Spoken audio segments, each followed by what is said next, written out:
So he said he was going to his friend's house to play video games. He left at 3:30. I don't know the exact time. This woman is in the midst of lying to police. Just hours ago, she brutally murdered her son Gannon, hid his body in the basement, and called 911 to report him missing. Officers at the scene have no idea what they walked into, and they will quickly find themselves entangled in this killer's twisted lies. Is there anybody down here? No. No. So then when I get downstairs, he had one of the guns, and I was terrified. He asked me to give him a suitcase. Is Gannon in a dumpster? No. You didn't hurt Gannon? Did you kill Gannon? No. But this was just the beginning of her lies. Why would I hurt our child? I had everything in the world. I have no motive. So tell me where he is and let me help you. I don't know where he is. All I can tell you is I did not hurt him. In the early hours of January 27th, Letitia texts her supervisors at Widefield School District 3 stating that she cannot come to work. Allegedly, her stepfather was killed in a hit and run, and she has to tend to his passing. Nearly 6 hours later, at 9:56 a.m., Letitia sends another text to her employers. This time, she states that Gannon is sick and she needs to stay home. However, just 20 minutes later, at 10:16 a.m., a neighbor's surveillance camera captures Letitia and Gannon entering their red Nissan Frontier and driving away. During this time, Letitia would visit a Petco on Nevada Avenue instead of visiting a doctor to treat her allegedly sick son. By 2 p.m., both Gannon and Letitia returned home, but something was off. Not only did Letitia purchase cleaning supplies moments after their return, but backed all the way into her driveway. According to family and friends, Letitia never backed up all the way into the driveway. But for now, only one credible conclusion can be made. The only person last in contact with Gannon was his own stepmother. And oddly enough, she would report him to be missing 5 hours later at 7 p.m. My son was supposed to be home at 6 o'clock, and it's almost 7. And we went to, all his friends' house. He said he was going to be at his friend's house, and they said he wasn't there, and the other one said he never came there. So I don't know any other people to call and ask, and I talked to my husband, so I told him I had to call you guys as fast as I could because I don't know anyone else here that he could be. He's only 11. With this call, officers rushed to Letitia's home in an attempt to gather as much information as possible, because every single second, Gannon's trail gets colder. Did he take his bike? No. Okay, because somebody saw a little kid on a bike. They posted it, but I didn't know if he brought it. Well, he did, unless he took it sooner and brought it back because Lena ends up getting the bike. What color's the bike? Dinner. Blue And he never black. went home. They thought he was at his friend's house. He was like, Yeah. There's He never one went to his picture friend's someone house. sent he was on, Okay. and he was making the switch. For someone who just realized their son is missing, Letitia is strangely calm. Not only that, she states with her initial alibi that Gannon was visiting her friend, which is clearly a lie as Gannon never left the home after his return. Undoubtedly, something is very wrong here. But for these officers, Letitia is nothing more than a concerned mother as they continue to search her home. Okay, because you weren't in here in the beginning, right? I didn't know if I had that box cutter and all that stuff in there because I told him about he dropped a candle last night. Oh, okay. And I thought I must have picked it up. I was just making sure. I didn't want you to be like, oh, just a box cutters. But yeah, I had to cut this, and I told them I wasn't even going to tell Dad, and I was going to figure out a way to put this in there from the situation. But At least you got a carpet in it. right, I just took it and covered up with the carpet and stuff like that. But Does he have any friends around here? there is let me look on this thing. He did have this one book thing. That's where you're supposed to be at down the road. But they checked that already? They went over there and talked to him, and they're like, no, we hadn't seen him at all. Oh, okay. He did have this And you talked to parents, right? You didn't talk to... Yeah, Connor's mom came over, who is a friend he hangs out with all the time. So they come over. the people here, the friends, they were just the ones that were at the door with the bike. Okay. They came over. A bunch of people came over. Keep in mind that officers have not yet completed their house search. They have only gone through the home superficially. Yet, oddly, Letitia is trying her best to keep them restrained to 2 sections of the house. The living room, where there is a burnt piece of carpet, and Gannon's room. This strange behavior would only worsen as Letitia is committed to keeping the officers where they are. He forgets to like bring this or bring that or bring this or bring that. You know? Still good. Yeah. So no clothes are missing or nothing? No, we actually lay out all the clothes all the time. Like for, like every day at school, we lay out clothes. We do whatever. Is his jacket gone? He had he has several jackets. Like it depends on, I'm very like fashion. So like it just depends on jackets. Like he might have this black one with this, or there's a blue one with this. So he had a jacket. Oh yeah. Okay. Several jackets. Like, you see the kid has, like tons and tons of clothes, and he just, Okay. he has all that stuff. So There was a weird text that Dad got about something about 90 bath pounds, salts. And hey, if you And then I if sent I you that can get some picture bath that- salts, do we have any bath salts? Yeah, I And my got friend it. will let me play Sonic or something at their house. He sent that to his dad. Yeah, I got it. And then Mom goes through everything, finds this part. Yeah. This is the exact moment that officers realized that Letitia was hiding something from them. It's strange that she randomly closes the door here as if there was something in the basement that she didn't want the cops to see, and her behavior, words, and strategies to deflect the cops from certain areas of the house did not go unnoticed. Consequently, her devices were subjected to a forensic analysis where officers would come across a disturbing video recorded on Sunday, January 26th, a day before Gannon supposedly went missing. Gannon, I promise this is the last time I'm going to ask you. I'm just freaked out, okay? Are you sure you didn't do it on purpose? He did it. Okay, we promise. Not We promise. on purpose. Pinky promise. Pinky. Okay, alright, so listen, we're gonna have to sell stuff to fix it. So we figure out what we gotta sell. We can sell the sofa, because we gotta get it fixed, so lady, don't be mad at us and kick us out of the house. Okay? This video was recorded by Letitia when Gannon supposedly dropped a candle on the carpet, leaving a burn mark. What the video doesn't show is that Gannon sustained burn injuries on his arms from the candle, and rather than treating his burns, Letitia is hurt scolding him instead. Additionally, during the phone analysis, officers discovered a phone call that Letitia had made to her husband, Albert Stouch, informing him of the situation. He told me it was just his arms. So I didn't see anything that would have thrown a flag that I had to be like, oh my God, emergency or anything like that. But if his arms was bubbling, that's not an emergency? Well, it had broke skin, like it was just underneath. In my mind, I'm like, let's evaluate the situation tomorrow and see or whatever. It wasn't burn mark, it was bubbly. I didn't see it as a bad thing. I just knew he was like, it's not hurting.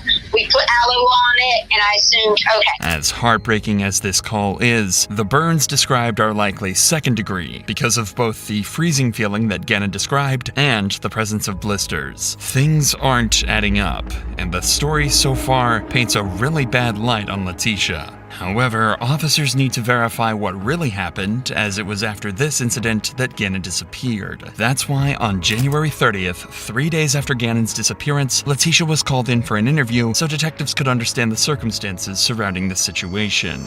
So Gannon had started a candle. Again, normal day. He's very responsible in terms of if you give him something and say, do this, and this, like a list to prepare, he's fine. So we let him, do things like that. So I didn't see a problem with him, light a candle, whatever. And Lena asked me, could she stay up and still watch the rest of her iPad or whatever. It was just her birthday, and I was trying to give her a little bit extra because we went all out for Gannon's birthday. We took him to a Rockies game. We took friends with him. It is already strange that Letitia is going on several tangents and prefacing this entire conversation with the loving relationship she had with her children, especially with her daughter, Harley Hunt, whom she would refer to as Lena, almost as if she wants to say that whatever happened with the candle was not intentional. So it starts beeping. It's like a beep, beep, beep, beep. And I thought that someone was coming in the house. I didn't see anything going on. Then it started saying fire, fire, fire, fire. So there was smoke coming up through the basement. So then I ran back downstairs to get Gannon. And then the fire was on the floor over here, then on the sofa. So I'm pretending this is the sofa and this is our floor. So it was right here and right here. And I saw the candle that was over here. So there was covers everywhere because the kids always get on them about, they leave a lot of covers laying around all the time. I take a whole bunch of them and I go and like basically smash down on the sofa and the fire to put it out.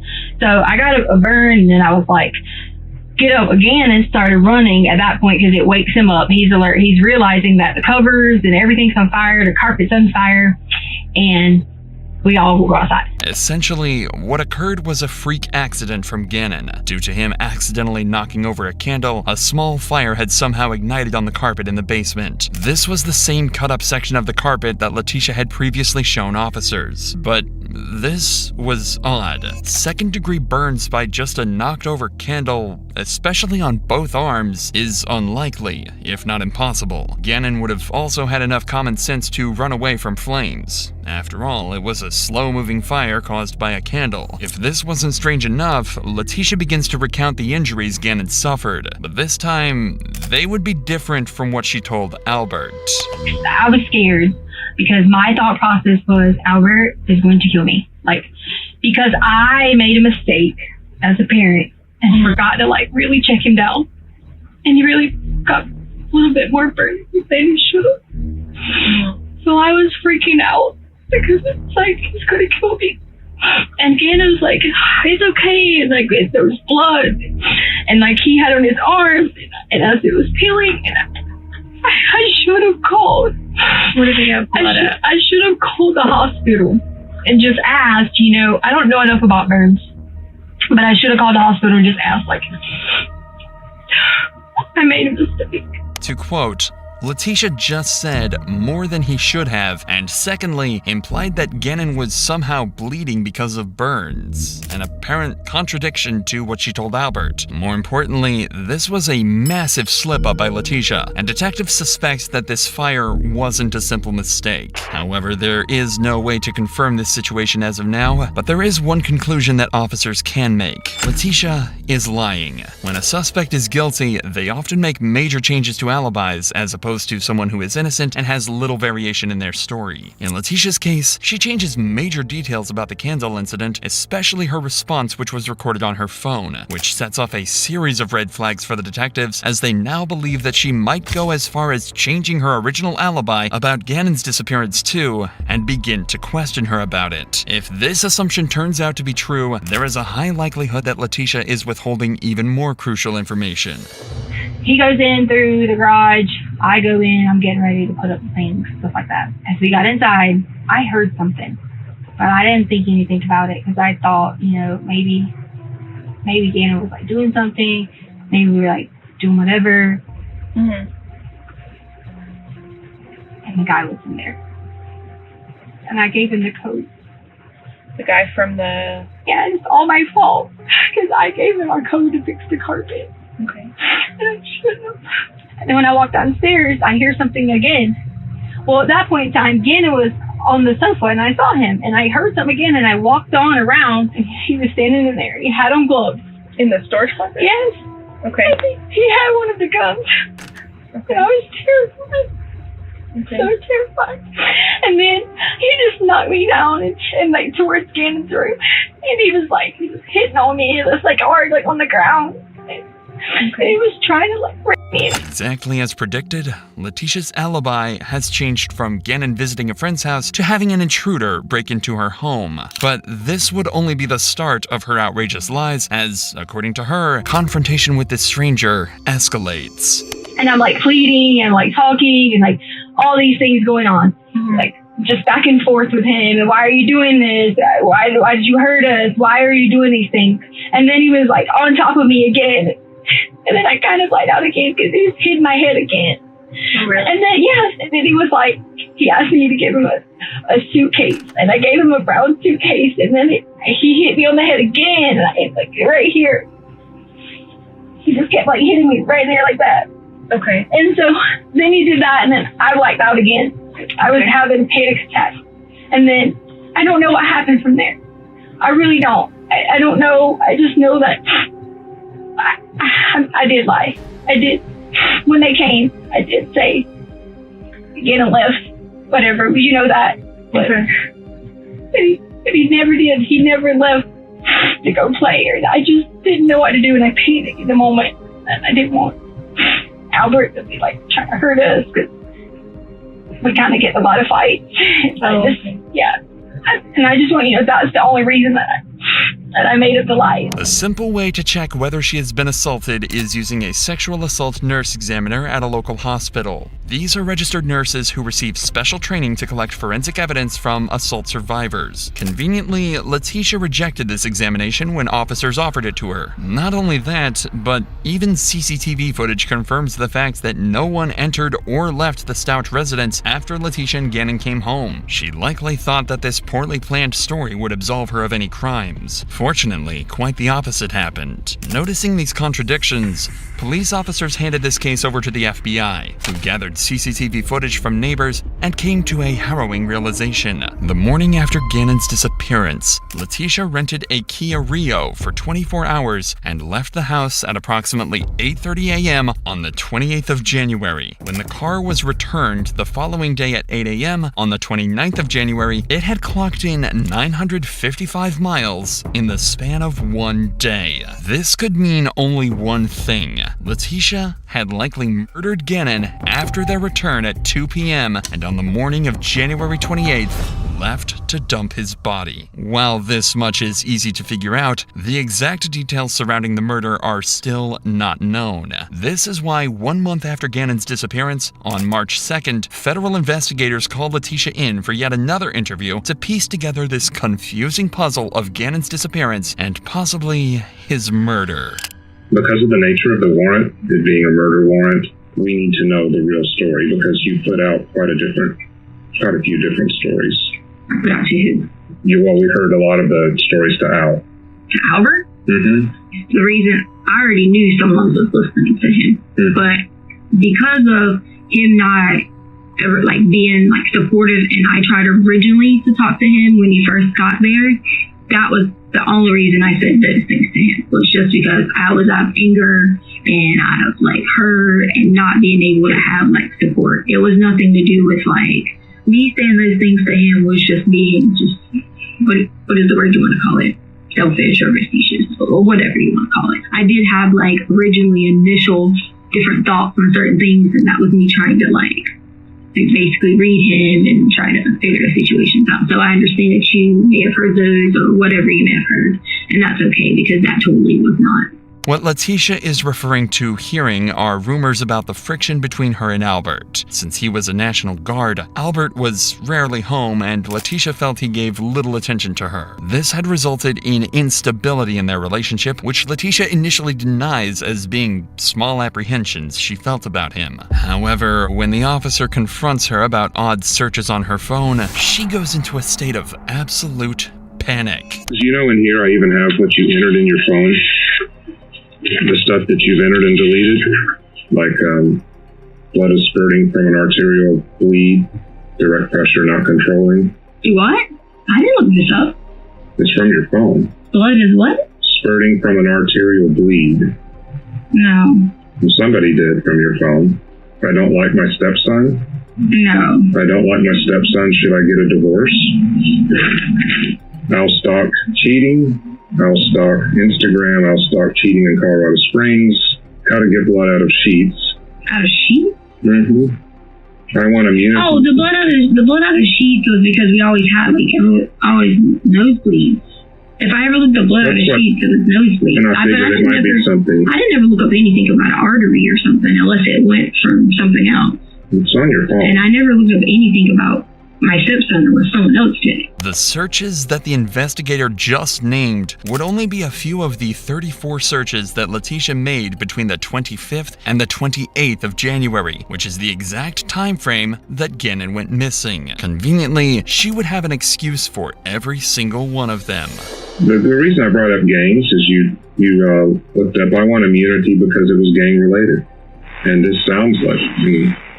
Find me a new husband, find me a rich guy who wants to take care of his kids. The new husband is just because Albert already knew that was about the lady Debbie Sherrill who wanted to find a new husband after 35 or something. He picked me about Amazon. And like a lot of these can have nothing to do with this. It doesn't. I get it.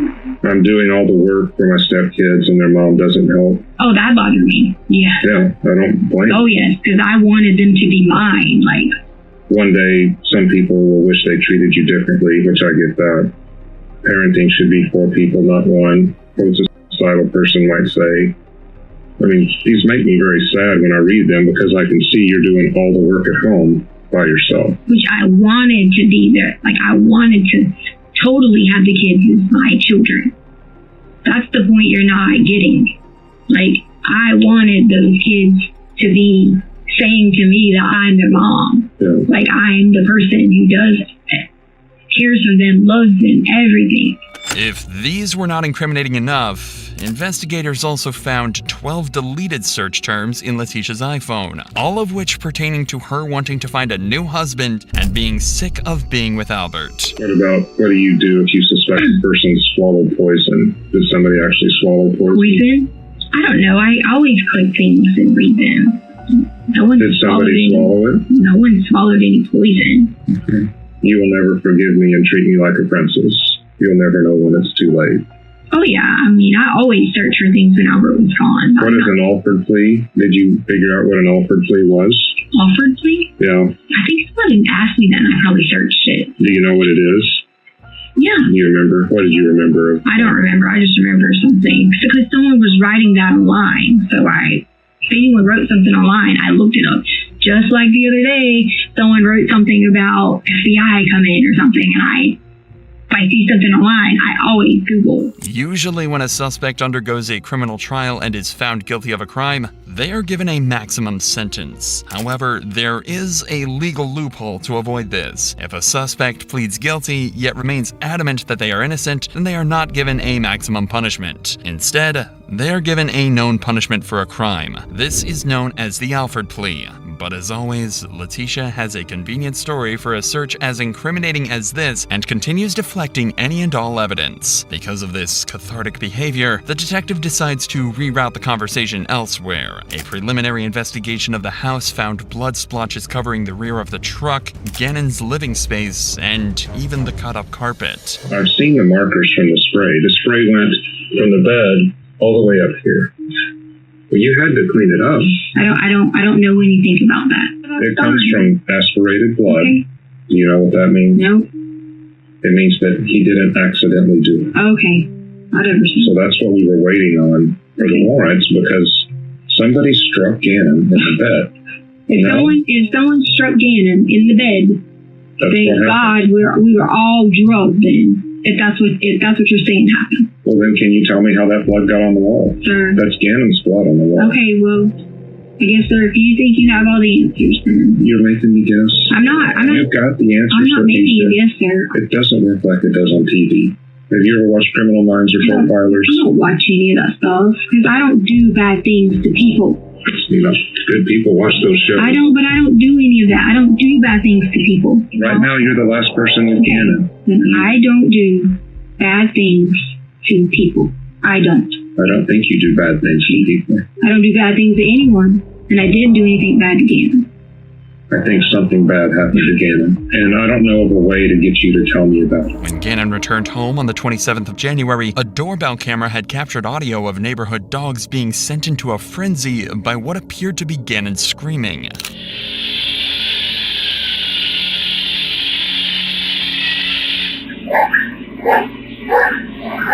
By 5 p.m., 3 hours after these screams, Letitia had ordered her daughter, Harley Hunt, to buy cleaning supplies from a nearby Dollar Tree at 5 p.m. These included baking soda, vinegar, trash bags, and carpet powder from a nearby Dollar Tree. The baking soda and carpet powder to absorb the odor of blood and clean minor stains on the carpet. The vinegar was bought to remove deeper stains on walls and act as a disinfectant, and the trash bags to hide Gannon's body. A body that officers had missed by mere inches and had been hidden away in some part of the basement or garage. And every single location that Letitia showed officers, the garage, the carpet, and Gannon's room, were all locations that Gannon had bled in. Not only that, her searches about human anatomy from before indicate that she stabbed Gannon in the artery, which resulted in arterial spray, after which Letitia desperately tried to clean up the evidence of her crimes. This is also the reason she had backed up all the way into her driveway, as the rear end of her vehicle was filled with blood, indicating that abuse had taken place prior to them returning home. Knowing that the investigator is catching on to this story, her initial attempts of feigning innocence now turn into desperate attempts to deflect everything that she is told. Why would I hurt our child? I had everything in the world. Why? I have no motive. None. Don't have the first motive. Everything I wanted in my life, I had it. Why? Doesn't make any sense. It doesn't make sense a lot of the time what happens inside of a house. And sir, I don't even know what you're talking about. All I can tell you is I did not hurt you. Notice that she uses the word motive, which is often terminology that is used by law enforcement when charging a criminal, corroborating the facts that she had done her due diligence about the law in case she got caught, just like her searches about the Alford plea. Regardless, the investigator knows that there is a limit to how much she can refuse cold hard facts, and begins to pressure her even further by promising her that he is more concerned about Gannon's safety rather than her crimes. I do want to help, and whether you did this or not, it doesn't matter to me. With all the evidence that they have, the reason why it took so long is the district attorney wanted to wait and wait and wait till they made sure they could win in the courtroom. And I've done no body homicides before. They have more on this case than we do on most of them. Okay, sir. But if you have what you need, why do you keep asking me? Because our goal is to find Gannon. Our goal is not to prosecute you. That is the district attorney's job. We're investigators. And like you've just seen, I do a poor job about half the time because I have to guess. Because as much as we tried to track you with your cars and your phones and whatever else, there are gaps. We do have, like I told you, the blood in the house. We do have, do you know about the board that was thrown in the forest? Letitia? What? I'm sorry, sir. What? The board that has Gannon's blood on it that was thrown in the forest. Okay. So alright, so what? You got your DNA on it. Presented with such overwhelming evidence, a suspect would usually crack under the pressure and allow themselves to be arrested. In Letitia's case, however, not only does she keep refuting everything the detective has to say, but even goes as far as accidentally giving him even more incriminating information. The blood that you or your team allowed people to be in the house. That has no bearing on it. Okay, well, if it doesn't, then okay. It doesn't. Okay, so You ready to tell me the last time you saw Gannon? maybe check one of them, because I bet you they can tell me the last time they saw Gannon, even though it was months before. Your answer. I bet Al can tell you the last time he saw Gannon, even though he didn't know that was going to be the last time. I guarantee you he's got an image of Gannon. And you were the last one with him, Letitia. Okay. Now, Letitia has just agreed that she was the last person who saw Gannon. Not only this, but throughout this interview, she has also admitted to Gannon's injuries, blood locations, and motives. With all of this information that Letitia herself provided, this was less of an interrogation and more of a confession of murder.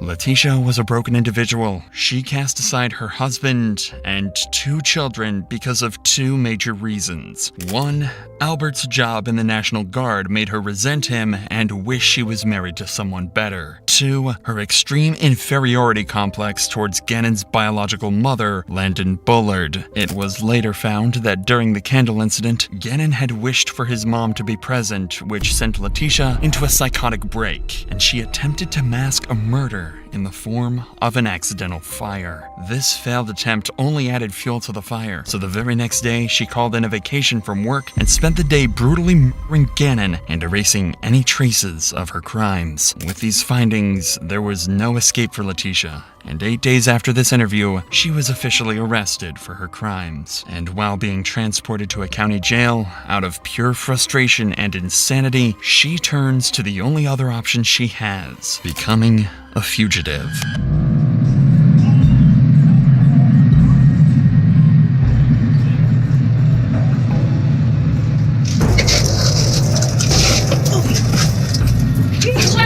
She keeps threatening me. Stop. Well, she keeps threatening me. Stop it. Well, she keeps on threatening me. I have stopped it. She keeps on. She got out of the restraints. She keeps on threatening me. I will for you. She keeps Put your arm down. Put your arm down. Well, she keeps threatening me the whole time. Tisha? I will with you. I said I would with you. Give me your arm now. Well, I said I would with you. I said I would with you. I said I would with you. I'm just asking to breathe. That's it. Just to breathe. That's all I want to do is breathe. You're hurting my arm. My phone is jacking. Cold. You're hurting my arm. You're hurting my arm. Lisa, I just want my arm. It's hurting my arm. Just let my arm off. It is ironic that Letitia complains about not being able to breathe, about how her arm hurts and how she's uncomfortable. Yet, when she did even worse to poor Gannon, she was filled with nothing but ecstasy and couldn't help but laugh in the face of the officers. Even more tragically, the circumstances that Gannon's body was found in would prove that his death was not instant. It was slow and painful. On March 17th, 2020, 49 days after his murder, a maintenance worker found a suitcase under Escambia Bay Bridge in Pace, Florida, 1,300 miles away from the Stouch home, and inside was Gannon's body. Autopsies done on the body showed high levels of acetaminophen and hydrocodone. While these are generally pain medications, hydrocodone was never prescribed to Gannon. It was prescribed to his father, Albert Stouch, who kept the prescription hidden in his nightstand, the location of which only Letitia was aware of. This means he was forcibly drugged to reduce the pain of his injuries, possibly in an attempt to fuel Letitia's sick fantasies. However, this was not the end of it. A gunshot wound in his jaw meant that after Letitia had her fun, she ended his life almost immediately. For nearly 2 months, Letitia was well aware of all these crimes. When she was finally put to trial, phone calls would be shown in court with Letitia begging Albert to stop cooperating with investigators so she could get immunity. I need to know something about my son. I need to know something about Gannon. Do you know if he's safe? Do you know, is he safe? Where is he at? Do you have anything? And if I kill Gannon, really? What about this? I'm trying to think of any way to cue the police to offer you immunity if they can, okay? Because they'll try to incriminate me for this. I need immunity. I think they'd give it to you because this is big that he was there and they missed it. Because then they're going to want to cover their shit for not finding him. Regardless of these desperate attempts, Albert continued to cooperate with authorities to convict Letitia of her crimes. 3 years later, on May 8th, 2023, Letitia's trial concluded, a life sentence in prison without parole plus 156 years, the maximum possible sentence under Colorado law.